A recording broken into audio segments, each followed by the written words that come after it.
난 더 이상 이런 괴물 같은 얼굴로 세상을 살고 싶지 않아. 엄마 말 안 듣고 이렇게 돼서 정말 미안해. 다음 세상에 다시 만난다면 엄마가 내 딸 해줄 거지? 여기 자살 기도한 딸의 치료를 위해 비행기를 타고 한국까지 온 프랑스 어머니가 있습니다. 가난한 형편 때문에 첫 해외여행이자 첫 공항이었던 인천공항을 본 그녀는 거대한 공항의 크기에 입을 다물지 못하는데요. 그리고 입국하는 그녀를 향해 손을 흔드는 한국인들이 있습니다. 그리고 자신의 이름이 적힌 현수막을 들고 환영해주고 있는 사람들도 있었죠. 웃는 얼굴로 자신을 맞이하는 사람들을 보며 점점 가까이 다가가던 그녀는 이상하게 어디서 많이 본 듯한 여자의 얼굴을 보고 기겁을 하는데요. 혹시 그때 마르세유에서 그 사람 맞죠? 그녀를 한국으로 불러들인 사람이 누군지 궁금하시죠? 지금부터 프랑스에서 건너온 사연 자세히 알아보도록 하겠습니다. 해당 사연은 해외 커뮤니티에 올라온 이리스 씨의 실제 사연을 바탕으로 재구성된 스토리입니다. 그럼 오늘의 사연 있는 인생 시작합니다. 그 전에 잠깐 구독과 좋아요, 알림 설정하는 센스 꼭 부탁드릴게요. 안녕하세요. 저는 프랑스 마르세유에 사는 37살 이리스라고 합니다. 한국인 여러분께 제 사연을 꼭 전달하고 싶어서 한국인 통역사의 도움을 받아 이렇게 제 이야기를 보내게 되었는데요. 어릴 때부터 마르세유에서 자란 저는 17살 때 낳은 딸을 홀로 키우며 살았는데요. 원래는 연상의 남친과 데이트를 하며 행복한 하루하루를 보내고 있었습니다. 그러다 동거가 시작되자 남친의 태도는 180도 돌변했습니다. 가스라이팅과 데이트 폭력이 시작된 거죠. 저는 그 당시 고등학생 신분이었는데 학교도 못 가게 하고 집에 감금된 채로 3개월 정도를 지냈을까요? 이렇게 맞고 살다가 진짜 죽을지도 모른다는 생각에 남친이 잠든 사이에 죽기 살기로 도망쳤습니다. 그렇게 엄마 집에 들어가서 다시 일상을 회복하고 있었을 때였어요. 남자친구에게서 도망친 지 반년쯤 지났을까요? 체중이 5kg나 늘었습니다. 몸에 기운도 없고 생리도 안 하고 뭔가 이상한 걸 느끼고 병원을 찾았죠. 예상한 대로 임신이었습니다. 그 나쁜 자식이 매일 밤 저를 강간하더니 결국 아이까지 임신시킨 거였죠. 하지만 저희 집안의 형편으로는 낙태 수술을 할 수가 없어서 아이를 낳고 말았죠. 부모님은 전 남친에게 양육비를 받으라고 했지만 사이코패스 같은 그놈 얼굴을 다신 보고 싶지 않았어요. 1분 1초라도 그와 마주친다면 저는 공포에 떨게 분명했으니까요. 원해서 생긴 아이는 아니었지만 낳고 보니 아기는 정말 사랑스럽고 예뻤습니다. 아이가 좀 크자 저는 남은 고등학교 생활을 끝마치고 바로 취직을 시작했습니다. 낮에는 레스토랑에서 요리를 배우고 저녁에는 와인바에서 서빙을 하러 다녔죠. 부모님은 그런 저와 제 딸을 보고 무척 걱정이 많았습니다. 마르세유는 프랑스에서 범죄율이 높은 대도시 중 하나거든요.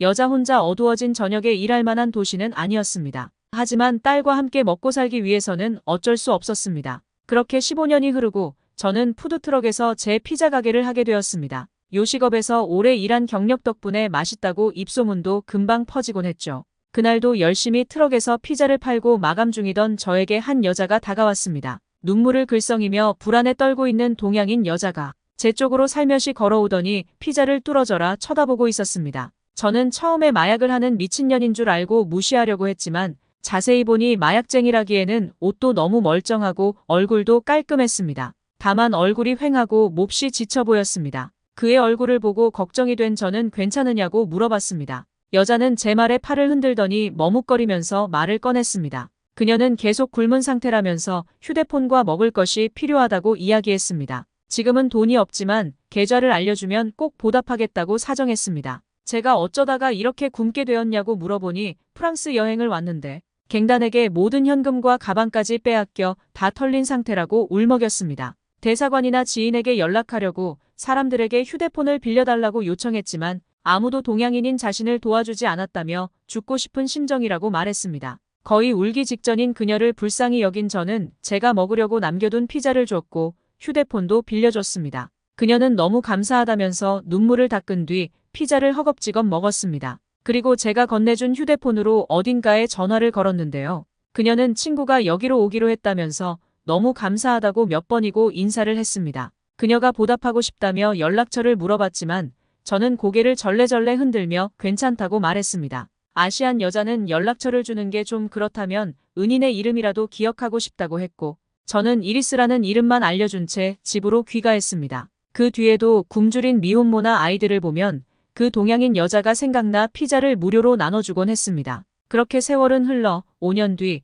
제 딸은 어느새 성인이 되었습니다. 다른 것보다는 인성이 좋은 아이로 키우기 위해 모든 노력을 했고 또 저와 같이 미혼모의 삶을 살게 하지 않기 위해 딸아이의 이성관계에 보수적으로 굴었습니다. 저는 딸 줄리엣이 성인이 될 때까지는 남자친구와 성관계를 못하게 강압했으며 노출 있는 옷이나 짙은 화장을 하는 걸 원치 않았습니다. 너무 과도하게 압박했던 탓일까요? 어릴 땐 공부도 잘하고 모범생이었던 줄리엣은 사춘기 이후로 저에게 반항하기 시작했습니다. 결국 저의 잘못된 교육 가치관이 딸을 비행 청소년으로 만들었고 반항이라도 하듯 생존 소식조차 모르는 자기 아빠 같은 유형의 남자를 사귀더군요. 어린 나이에 학교를 자퇴하고 밤마다 오토바이를 타고 다니는 동네에서 양아치로 유명한 남자였죠. 성인이 된 후로는 갱단에 가입했다는 소문도 있는 동네 아이였습니다. 저는 어떻게 저런 놈이랑 만나느냐고 정신 차리라고 잔소리를 했지만 딸은 제 말을 듣기는커녕 20살이 되던 해에 그 남자와 동거를 하겠다며 집을 나갔습니다. 이제 성인이니 자기의 삶은 알아서 선택하는 거지만 제발 그 남자랑은 헤어지라고 부탁했으나 줄리엣은 이런 소리 할 거면 다신 연락하지 않겠다며 가족과의 연락도 끊어버렸죠. 제가 딸을 3개월 만에 다시 보게 된 것은 응급실이었습니다. 분명 간호사의 연락을 받고 왔는데 아무리 찾아봐도 줄리엣이 보이지 않는 것이었어요. 그때였습니다. 옷은 전부 빨간 피로 물들었고 얼굴은 붕대로 칭칭 감고 있는 여자가 구석에 누워 있었습니다. 그 환자의 이름표를 확인한 순간 저는 바닥에 주저앉아 오열했습니다. 의사 선생님 말씀으로는 그 쓰레기 같은 놈과 갱단 녀석들이 제 딸에게 묻지마 폭력을 가한 모양이었습니다. 제게 반항하며 그 남자와 동거를 시작했지만 저와 같은 삶을 살게 될까봐 겁이 났던 줄리엣은 금방 헤어지자고 말을 했고 그럼 다른 남자도 평생 못 만나게 해주겠다면서 갱단 식구들을 불러와서 제 딸을 묻지마 폭행하고 얼굴에 염산까지 뿌렸다고 합니다. 딸은 그 뒤로 몇 차례 얼굴에 수술받았습니다. 정신과 치료도 받으며 몇 개월 뒤 집으로 돌아올 수 있게 되었지만 딸의 얼굴은 흉측한 모습 그대로였습니다. 염산의 녹은 자국은 그대로 흉터가 되었고 딸은 거울을 볼 때마다 소리를 치며 정신분열까지 보였습니다. 그걸 몰래 지켜보는 엄마인 저의 마음도 찢어지는 것만 같았습니다. 저는 딸의 흉터를 없앨 수 있는 치료를 알아보기 위해 화장 전문의를 찾아보려고 노력을 했습니다. 하지만 프랑스의 의료보험인 아멜리의 혜택을 받기 위해서는 제너럴리스트라 불리는 1차 의사, 즉 일반의인 주치의가 연결해줘야만 전문의를 만날 수가 있습니다. 그렇지 않고 환자가 직접 전문의를 찾으면 의료 서비스의 혜택을 받지 못하고 수술비로 가정이 파탄날 수도 있는 돈이 들어가더군요. 정부에서 주는 묻지마 폭행 피해자 보상금으로는 감당할 수 없는 금액이었습니다. 우리 집은 저소득층이라서 의료보험인 아멜리를 받을 수는 있었지만 화상 흉터 제거를 전문으로 하는 병원은 프랑스에 많지가 않다 보니 1년을 넘게 대기해야 한다더군요. 한국 같은 의료 선진국들은 전문의도 많고 개인이 언제든 찾아갈 수 있지만 프랑스에서는 국가의료보험이 있더라도 그 서비스를 받기까지 너무 오래 걸려서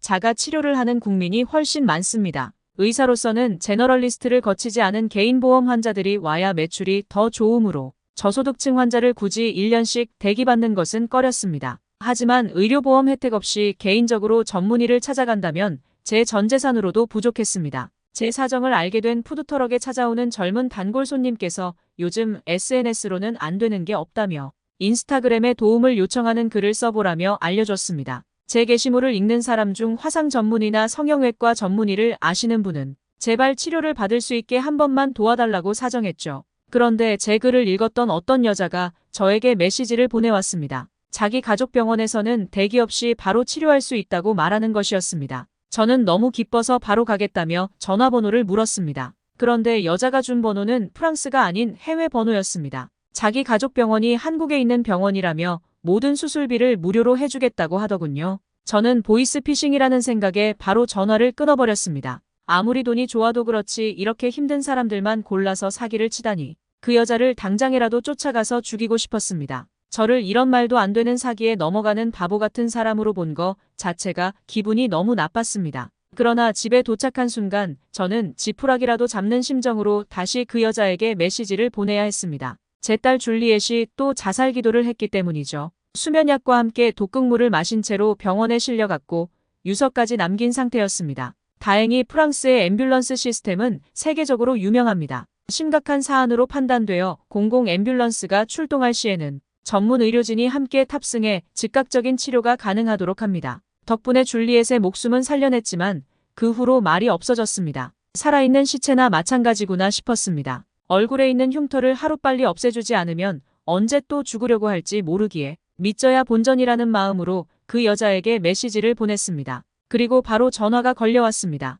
안녕하세요. 저번에 전화를 급하게 끊으셔서 많이 놀랐는데 이렇게 바로 연락을 주실 줄은 몰랐네요. 너무 죄송해요. 정말 치료가 가능하다면 혹시 어디 병원인지 알 수 있을까요? 그 여자는 한국 서울에 있는 종합병원을 가족과 함께 운영 중이었습니다. 여자는 서울병원에서 성형외과 전문의로부터 수술을 받을 수 있다고 이야기해 줬습니다. 이때까지도 너무 의심스러웠지만 여자가 저와 딸을 위해 항공권까지 구했다며 문자로 모바일 항공권을 보내주니 믿음이 가기 시작했습니다. 그렇게 한국행은 순식간에 이루어졌습니다. 한국과 프랑스는 서로 무비자 입국이 가능했기 때문에 굳이 비자가 나올 때까지 기다릴 필요가 없었어요. 속는 셈치고 저희 모녀는 인천국제공항에 입국했습니다. 입국장에 도착한 저와 줄리엣은 최첨단 시설에 압도당했습니다. 마르세유 프로방스 국제공항과는 비교도 안 되는 시스템이었습니다. 이렇게 인천공항에 압도당하고 있는 사이 입국장 게이트 쪽에서 이리스 하고 소리치는 목소리가 들렸습니다. 3명의 한국인이 제 이름이 써진 환영 피켓을 들고 있었는데요. 저는 환한 미소와 함께 그들에게 다가갔습니다. 그런데 점점 가까이 다가갈수록 일행 중 한 명의 얼굴이 수상했습니다. 딸이 옆에서 중얼거리며 빨리 가자고 말한 순간 누군지 생각이 났습니다. 혹시 마르세유에서 그 여자 맞죠? 그녀는 바로 제게 휴대폰을 빌리고 피자를 얻어먹었던 그 아시안 여자였습니다. 당신이 왜 여기 있는 거죠? 너무 당황한 얼굴로 그녀를 쳐다보자 여자는 해맑게 웃으며 사실 당신한테 메시지를 보낸 게 저예요. 라고 말했습니다. 그랬습니다. 저를 한국까지 불러들인 건 그녀였습니다. 당시에 연락처조차 가르쳐주지 않았던 제 성격을 파악하고는 혹시나 보답을 거절할까 하는 마음에 신분을 밝히지 않았다더군요. 그의 가족들은 의료계에 종사하고 있는데 의학 세미나 때문에 당시에 프랑스까지 출장을 왔었다고 합니다. 하지만 프랑스의 지리를 모르는 그녀는 현지인들도 위험해서 다니지 않는 갱단무리가 설치는 골목길로 접어들었고 거기서 모든 걸 빼앗겼다고 하더군요. 그렇게 노숙자 신세가 되어 방황하다가 겨우 제 푸드트럭을 발견하고 도움을 청한 것입니다. 그는 다음날 은혜를 갚기 위해 마르세유 광장으로 다시 갔지만 몇 시간을 기다려도 제가 피자를 팔지 않는 것을 보고 포기했었다고 합니다. 제 푸드트럭은 요일별로 자리를 옮기는데 이 한국 여자는 당연히 그걸 몰랐으니 저를 만나지 못한 것이죠. 그는 한국에 돌아오고 나서도 제 이름을 계속 기억하고 있다가 SNS를 켤 때마다 이리스라는 이름을 인스타그램에 검색해봤다고 했습니다. 프랑스에 이리스라는 이름이 흔하지는 않아요. 하지만 인스타그램으로 제 이름을 찾는다면 전 세계에 있는 이리스가 다 뜨기 때문에 찾기가 힘들었을 거예요. 하지만 포기하지 않고 기어이 제 인스타그램을 찾아낸 그녀는 제 딸이 흉터 때문에 힘들어한다는 것을 알아냈고 메시지를 보낸 것입니다. 이래서 서프라이즈로 공항까지 마중 나와서 기다리고 있었던 거구나. 고작 피자 한 조각 내 친절에 은혜를 갚기 위해서 이렇게까지 하다니. 그녀는 자기와 함께 온 다른 가족들도 소개해 주었습니다. 한 명은 여자였고 한 명은 남자였습니다. 남자분은 그의 남편이자 피부과 의사였고 여자분은 남편의 친동생으로서 딸아이의 수술을 집도할 성형외과 전문의였습니다. 우리 딸은 도착한 날 저녁에 바로 응급수술을 받았고 예상보다 더 결과가 좋았습니다. 화상 흉터라 한 번에 말끔히 없어지지는 않았지만 그래도 예전과는 비교도 할 수 없는 모습이었습니다. 그 후로도 한국을 오가며 2차례의 추가 수술을 더 해주셨습니다. 줄리엣은 이제 외모에 대한 자신감이 돌아와서 자살은 생각조차 안 난다고 하더군요. 자기도 아픈 사람들을 도와주는 의사가 되고 싶다며 의대 진학을 위해 열심히 공부하고 있습니다. 어려운 형편 속에서도 평소 피자 한 조각씩 베풀며 살던 제 삶에도 천사가 찾아온 것일까요? 죽음의 문턱까지 갔던 제 딸의 인생을 구해준 한국 의사 선생님들께 감사드립니다. 태어난 조국을 상대로 분노를 감추지 않는 스웨덴 달라나 마을에 사는 한 여성이 있습니다. 스웨덴은 국민에게 수준 높은 복지 혜택을 제공하며 높은 생활 수준과 사회적 안정성을 유지하고 있습니다. 교육은 물론 건강보험, 사회보장 등 다양한 분야에서 한국인들이 부러워할 만큼 훌륭한 복지 제도를 운용하고 있죠. 하지만 이 여성은 조국이었던 스웨덴에 큰 실망을 하며 아시아 국가인 한국을 상대로 연신 고맙다 이야기합니다. 대체 이 여성에게는 무슨 일이 있었던 것일까요? 안녕하세요. 전 세계에서도 복지국가로 유명한 북유럽 스웨덴 국적의 리네아라고 합니다. 저는 우리나라가 복지와 평등을 추구하며 사회적으로 발전하고 있는 모습에 큰 자부심을 느껴왔습니다. 또한 정의로운 사고와 창의성을 키우며 동시에 상호 존중과 협력을 바탕으로 사회를 이끌어가는 스웨덴의 가치를 소중히 여기고 있죠. 그래서 전 늘 스웨덴에 대한 자부심을 가슴 깊이 간직하고 있었습니다. 만나는 사람들에게 스웨덴의 아름다움과 가치에 대해서 늘 긍정적으로 알리고 말하는 습관이 있었죠. 이런 노력이 제가 태어난 스웨덴을 더 나은 미래로 만들어갈 수 있다고 믿었기 때문입니다. 하지만 저는 그런 저희 나라 스웨덴에 큰 상처를 받게 되는 일이 생겼습니다. 엄마는 제가 어릴 적에 일찍 세상을 떠나셨기 때문에 그 후로 아빠와 단둘이 살고 있는데요. 평소 건강이 좋지 않던 아빠가 물을 마시려고 주방에 갔다가 그 자리에서 쓰러진 사건이 있었습니다. 아빠가 쓰러진 모습을 보고 저는 너무 놀라 구급차를 불러 병원으로 이동해야 했었죠. 구급차 안에서 아빠는 정신을 차렸지만 심장 쪽이 너무 아프다며 가슴을 부여잡았고 구급대원들은 그런 아빠를 진정시키기 위해 분주했습니다. 전 어떻게 해야 할지 몰라 아빠의 손을 잡고 괜찮을 거라며 계속 말을 걸었죠. 병원에 도착해 응급실로 이동했고 아빠는 병원 응급실 침대에 눕혔습니다. 아빠는 가슴이 계속 아프다며 고통을 호소했고 저는 담당 간호사에게 찾아가 아빠가 가슴이 너무 아프다고 하는데 봐달라고 했지만 간호사는 곧 응급실 담당 의사분이 올 거라면서 조금만 기다리라고 했습니다. 아빠는 심장 통증으로 죽을 수도 있는데 기다리기만 하라니요. 아빠에게 다시 가서 의사가 곧 온다고 하니까 조금만 참아요. 아빠, 괜찮을 거야 라고 말하면서도 속으로는 너무 화가 났었습니다. 시간이 한참이 지나서야 다가온 의사라는 사람은 아빠의 상태를 이리저리 살피더니 MRI를 찍어보는 게 좋겠다며 간호사에게 의료 용어를 쓰면서 지시했습니다. 뒤늦게 아빠는 MRI를 찍기 위해서 들어갔고 전 환자 대기실에서 가슴을 부여잡고 한참을 기다렸습니다. 아빠는 다시 응급실 침대로 돌아왔고 통증이 조금 가셨는지 제 손을 잡고 이젠 괜찮다며 오히려 저를 안심시켜 주셨습니다. 그때 간호사분이 찾아와 보호자는 이쪽으로 오라고 하더군요. 그래서 갔더니 MRI 결과를 보여주시면서 심장으로 이어지는 혈관이 매우 좁아져 있어 순간적으로 온 쇼크였을 거라고 했습니다. 약을 처방해 줄 테니 약을 받아가고 식이요법 등도 문자로 보내드릴 테니 집에서 관리하시면 좋을 것 같다고 하셨습니다. 만약 퇴원 후 또 쓰러지시면 곧바로 병원으로 와야 한다는 당부도 의사는 했습니다. 괜찮은 건지 물었는데 의사는 아직은 괜찮을 것 같다며 너무 걱정하지 말라고 했습니다. 아빠와 집으로 돌아온 뒤 저는 시간의 소중함을 깨닫고 아빠와 함께하는 시간을 더 많이 가져야겠다고 생각했습니다. 평소 한국 드라마를 좋아했던 저는 한국으로 가는 여행을 계획하기 시작했습니다. 아빠의 건강을 고려하여 여행 일정을 여유롭게 짜고 혹시나 하는 마음에 병원과 가까운 곳으로 호텔도 정했죠. 아빠에게 일주일만 함께 한국 여행을 다녀오자고 말했습니다. 아빠는 제 여행 계획을 들으시고는 한국은 전쟁 때문에 위험한 분단 국가가 아니냐면서 다른 나라로 가자고 하시더군요. 평소 한국에 관심이 많았던 저는 아빠에게 한국은 지금 휴전 상태이고 위험한 나라는 한국이 아니라 북한이라고 이야기를 해줬죠. 그랬더니 아빠가 그래도 지금 휴전 상태이지 전쟁이 끝난 나라는 아니라면서 한국에 가는 것은 매우 걱정된다고 하셨습니다. 그리고 한국에 대해서 잘은 모르지만 일본이나 중국과 같은 다른 아시아 국가들에 비해 가난하고 낙후된 나라가 아니냐며 혹시라도 여행 갔다가 저번처럼 쓰러지기라도 하면 불안하다면서 온갖 걱정들을 늘어놓으셨죠.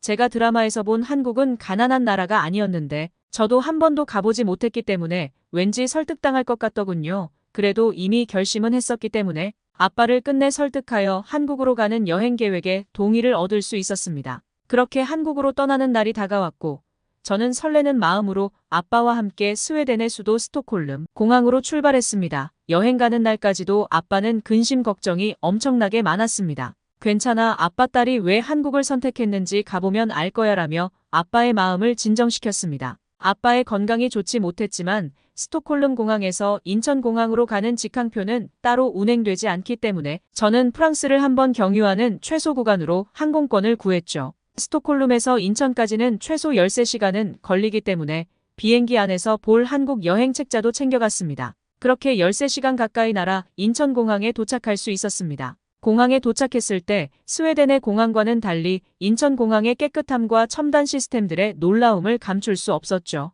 화장실 바닥조차도 깨끗하게 유지되어 있었고 넓은 공항 내부 전체가 청소와 정돈이 아주 잘 되어 있었습니다. 늘 자연 친화적인 스웨덴 문화에 익숙해져 있던 만큼 인천공항의 청결도에 대해 깊은 인상을 받을 수밖에 없었습니다. 더 놀라웠던 건 첨단 시스템들이었는데요.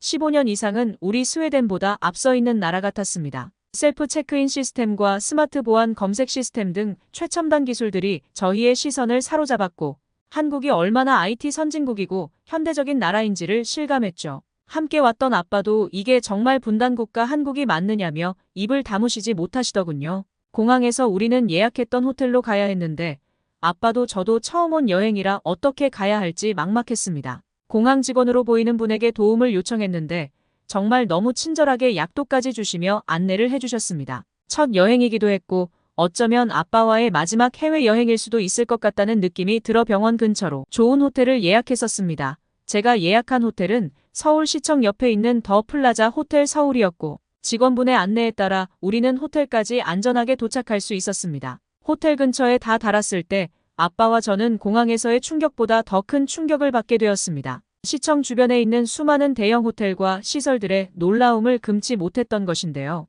공항뿐 아니라 이렇게 시내 건물들까지 현대적이라니 한국이란 나라 자체가 미래 도시 같았습니다. 스웨덴에서는 상대적으로 작은 규모의 건물들을 볼 수 있었기 때문에 한국의 높은 빌딩을 쳐다보며 목이 빠지는 줄 알았습니다. 또한 호텔에서 멀지 않은 곳에 전쟁 박물관, 컨벤션, 쇼핑몰, 레스토랑 등 이런 시설들이 한 도시에 모여 있는 것을 보고 정말 신기했고 한국이 얼마나 선진국인지를 체감할 수 있었습니다. 호텔로 들어서자마자 직원들은 밝은 미소와 함께 환영해 주었고 체크인 과정도 친절하게 안내해 주었죠. 객실로 안내되었을 때 호텔의 편안하고 고급스러운 분위기에 다시 한번 놀랐습니다. 정리되어 있었고 현대적인 디자인과 편의시설들이 완벽하게 갖춰져 있었죠. 창문 밖으로 풍경을 내려다보며 편안함을 느낄 수도 있었습니다. 짐을 풀어놓고 아빠에게 호텔을 둘러보자고 했고 그렇게 저는 아빠와 객실을 나와 호텔을 걸어다니기 시작했습니다. 레스토랑, 와인바, 수영장,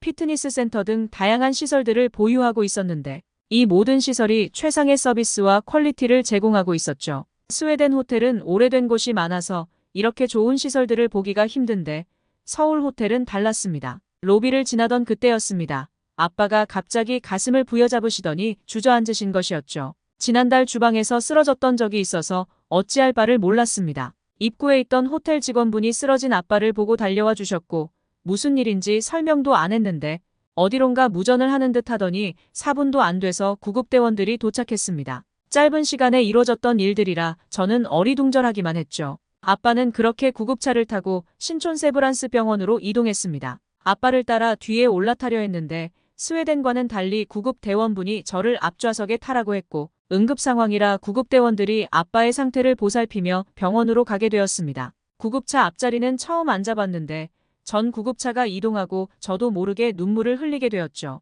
경찰차가 사이렌을 울리며 구급차 앞쪽을 호위했고 놀랍게도 한국 도로에 있던 수많은 차가 저희 아빠를 태운 구급차가 빨리 지나갈 수 있도록 한쪽으로 모두 비켜주는 놀라운 상황을 보면서 감동을 하였던 모양인지 한없이 눈물이 흐르기만 했습니다. 병원에 도착하자마자 기다렸다는 듯이 신속하게 아빠를 검사하는 의사분들은 제가 살던 스웨덴 병원과는 환자를 대하는 의식 자체가 달라 보였습니다. 한눈에 응급인 걸 알아채시고는 우선순위로 빠르게 아빠를 진찰해 주셨습니다. 의사분은 심근경색이 올 수 있는 위험한 상황이었다며 평소에 지병이 있으셨느냐고 물어보셨죠. 분명 얼마 전 스웨덴에서 아빠가 쓰러져 병원에 간 적이 있었고 아직은 괜찮다는 말만 들었었는데 이게 무슨 일인지 싶었죠. 한국 의사분은 심근경색 스텐트 시술을 당장 해야 한다고 했고 그렇게 아빠는 머나먼 타지에서 시술을 받게 되었습니다. 심근경색은 심장 근육의 혈액 공급이 갑작스럽게 멈추면서 발생하는 병이며 지금 시술을 받지 않고 약만 드시게 된다면 심장 근육의 지속적인 손상을 초래하게 된다고 말씀하셨죠. 심각해지면 심장 기능 저하는 물론이고 심장마비가 와서 사망하게 되는 경우도 많다고 했습니다. 현재 저희 아빠의 상태는 심장으로 이어지는 2개의 굵은 혈관이 기능을 소멸한 상태였고 나머지도 모두 축소되어 심장으로 혈액 이동이 원활하지 못한 상황이라며 오늘 당장 시술해야 한다고 의사분은 권유했습니다. 그래서 제가 스웨덴 병원에서는 아직은 괜찮다고 했었는데 많이 심각한 거냐며 물었습니다. 그랬더니 한국 의사분은 약물 치료도 가능한 경우가 있지만 저희 아빠의 상태는 이미 진행이 많이 되었다면서 시술을 통해 혈관을 뚫어주어야 한다고 했습니다. 그 말을 듣고 저는 아빠가 혹여나 잘못될까봐 당장 시술을 받겠다고 했고 그렇게 저희 아빠는 한국에서 치료를 받아야 했어요. 혹시 여행 와서 이런 일이 생길까봐 호텔을 예약할 때도 일부러 병원과 가까운 곳을 구했던 거니까요. 그렇게 아빠는 낯선 나라 한국에서 심근경색 스텐트 시술을 받게 되셨습니다. 수술실에 들어간 지 3시간 정도 되었을 무렵 담당 의사분이 저를 찾아와 시술은 무사히 끝났고 이틀 정도만 병원에서 관찰받으며 휴식을 취하시면 괜찮을 거라 하셨습니다. 이 모든 상황이 한국에 도착한 지 하루 만에 끝난 일이었죠. 어떻게 이렇게 될 수 있는지 지금 생각해도 잘 모르겠습니다. 그렇게 세브란스 병원에서 한국 의사분들과 간호사분들이 관찰해 주시면서 퇴원을 준비하던 때 한 간호사가 다가오더니 종이를 한 장 건네주었습니다. 종이에는 영어로 적힌 한국 여행지들을 적어주셨고 저희가 외국에서 여행 온 사람들이라는 걸 알고는 아빠가 이제 시술이 끝나 회복해야 하는 단계라 몸에 무리가 가지 않도록 하는 여행 안내자를 간호사분께서 친절하게 영어로 써주셨던 겁니다. 그 배려에 또 한 번 눈물이 흘렀죠. 눈물이 흐르면서도 속으로 제 모국인 스웨덴의 배신감이 커지더군요. 만약 아빠와 제가 한국으로 여행 오지 않았더라면 아빠가 이렇게 완벽하게 시술을 받고 회복할 수 있었을까 하는 생각이 드니 제가 사는 곳의 병원들을 앞으로 신뢰하기 어려울 것 같다는 마음이 생겼습니다. 한국에서 평생 잊을 수 없는 경험을 했던 아빠와 저는 지금 스웨덴 달라나 마을로 돌아와 평범하게 일상생활을 하고 있습니다. 아빠는 그때 시술 이후로 단 한 번도 가슴에 통증을 느끼신 적이 없죠. 제가 태어난 스웨덴에 대해 늘 자부심을 품고 사람들에게 저희 나라를 최고라고 소개했었던 저는 이제는 스웨덴이 아닌 한국이 세상에서 제일 훌륭한 나라라면서 사람들에게 이야기해주고 있습니다. 저희 아빠도 한국을 다녀온 이후로 코리아라는 단어만 어디서 들려도 관심을 두실 정도이고 아빠도 저처럼 지인들을 만나면 늘 이야기 주제는 한국에서의 경험담이 되곤 했습니다. 한국의 의료 서비스가 우리가 부러워하는 복지 강국 스웨덴보다 좋아서 놀랐다는 사연이었습니다. 오늘의 이야기 어떠셨나요? 리네아 씨에게 응원의 댓글을 아래에 남겨주세요. 감동을 받으셨다면 구독과 좋아요, 알림도 꼭 눌러주세요. 끝까지 시청해주셔서 진심으로 고맙습니다. 지금까지 따뜻한 이야기를 전하는 사연 있는 인생이었습니다.